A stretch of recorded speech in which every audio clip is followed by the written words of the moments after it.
বন্ধুরা, তো দুপুরে রান্না বাড়া হয়ে গেছে। দেখো রান্না বাড়া করে নিয়েছি, আর ছেলের জন্য মায়ের জন্য ভাত গুছিয়ে নিয়েছি 2 থালে।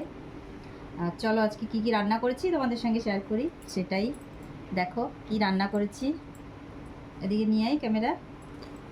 এই যে দেখো শাক ভাজা করে নিয়েছি, এই যে বাড়ির শাক ভাজা করে নিয়েছি।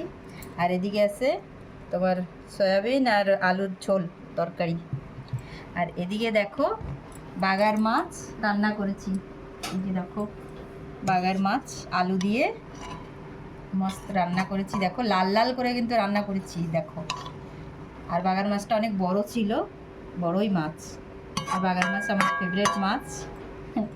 আজকে আমার ফেভারিট জিনিস রান্না হয়েছে। এই যে দেখো লাল লাল করে তেল তেল ঝাল ঝাল করে। তো এই যে দুপুরের মেনু আমার। মেনুগুলো তোমাদের কেমন লাগলো তোমরা জানাবে কিন্তু কমেন্টে। চলো রাখি, খাওয়া দাওয়া করি। ছেলেকে আর মাকে দিয়ে দেবো, আমি একটু পরে বলবো।